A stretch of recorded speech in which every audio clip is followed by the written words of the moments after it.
লাগিব গতিকে মই ডাইৰেক্ট মাইকটো লৈ এতিয়া ৰাইজে ভোট কাক দিব কওক আপোনালোকে সকলোৱে বিজেপিক দিব আপোনালোক বিজেপিৰ সদস্য আমাৰ পৰিয়ালৰ আপোনালোক সদস্য আমাৰ এই কিতাপৰ সমষ্টিত এবাৰ লিড পাম নে নেপাম কওক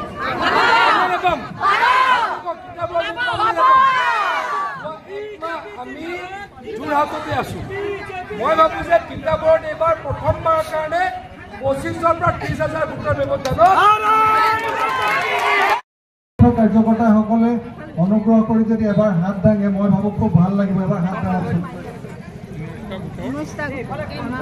তিতাবৰ নগৰৰ সমস্ত ভোটৰ কাৰ্য প্ৰমাণিত কৰিব বিচাৰিছো যে আমাৰ জয়যাত্ৰা নিশ্চিত আৰু তাৰ বাবে আজিৰ পৰা আগতে যদি আমি 90% কাম কৰিছিলো আজিৰ পৰা আমি 99% কাম আমাৰ কৰ্মপটু বিধায়ক দিগন্ত কলিতাকে প্ৰমুখ্যা কৰি আমাৰ নেতৃবৃন্দ আৰু আমাৰ দলৰ কাৰ্যকৰ্তাসকল ইতিমধ্যে সমগ্ৰ অসমতে এটা বাৰ্তা ইতিমধ্যে বিয়পি পৰিছে কেৱল যোৰহাটে নহয় সমগ্ৰ অসমৰ 14টা লোকসভাৰ সমষ্টিৰ ভিতৰত প্ৰায় 13টা লোকসভা সমষ্টিতে ভাৰতীয় জনতা পাৰ্টি প্ৰাৰ্থীসকলে জয়ী হ'ব এই বাৰ্তা ইতিমধ্যে দিল্লী পৰ্যন্ত গৈ পাইছে আৰু সেইকাৰণেই আজি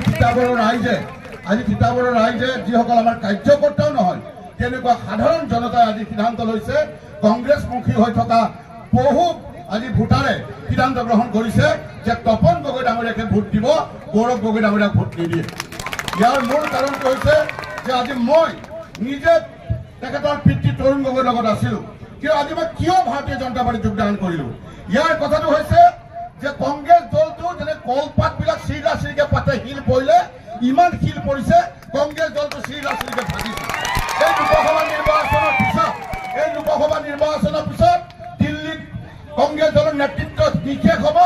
অসমতো কংগ্ৰেছ দলৰ নেতৃত্ব নিশেষ হ'ব আৰু সেই বাৰ্তা আগতে পাই মই আগতে পলাই আহি ভাৰতীয় জনতা পাৰ্টীত যোগদান কৰিছো সেইকাৰণে কৈছো যে আপোনালোকে মই যেতিয়া গুৰি ধৰি থকা কংগ্ৰেছ দলটো এৰি আহিলো আজি তাৰিখত তিতাবৰৰ বিকাশৰ স্বাৰ্থত যোৰহাট লোকসভা সমষ্টিৰ বিকাশৰ স্বাৰ্থত সকলো জনতাই আজি এটা বাৰ্তা দিব খুজিছো যে সকলো জনতাই তপন গগৈ ডাঙৰীয়াক ভোট দিয়ক যাতে নৰেন্দ্ৰ মোদী ডাঙৰীয়া দ্বিতীয়বাৰৰ বাবে প্ৰধানমন্ত্ৰী হয় আৰু অসমৰ কৰ্মপটু আমাৰ মুখ্যমন্ত্ৰী অতি কষ্ট কৰিব পৰা এজন মুখ্যমন্ত্ৰী অভিজ্ঞতা পুষ্ট মুখ্যমন্ত্ৰী হিমন্ত বিশ্ব শৰ্মা ডাঙৰীয়াৰ হাত শক্তিশালী কৰাৰ স্বাৰ্থত যিসকলে আজিও কংগ্ৰেছ কৰি আছে বা বেলেগ দল কৰি আছে সময় থাকোঁতে যোগদান কৰক নহলে পিছত কিন্তু সেইসকলে বিপদত পৰিব নহলে কান্দিব ঘৰত পৰিবাৰৰ লগত হাজবেণ্ডৰ লগত ৰাতি তুমুল কাজিয়া হ'ব কাজিয়া হোৱাৰ আগতেই ভাৰতীয় জনতা পাৰ্টি আৰু ভাৰতীয় জনতা পাৰ্টিৰ উত্থান অনিবাৰ্য আগতীয়াকে আহক এতিয়া হিমন্ত বিশ্ব শৰ্মা ডাঙৰীয়া কাৰণ তিতাবৰত বিকাশ স্তম্ভিত হৈ গ'ল ইয়াৰ কাৰণ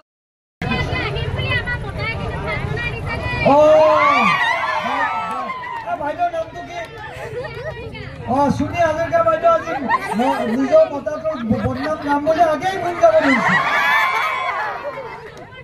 বাইদেউৰ দাঁতকেইটা বৰ ধুনীয়া দেই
তেওঁলোকৰ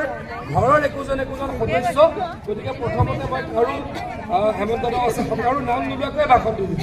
আৰু মাইকটো টানিহে লৈছোঁ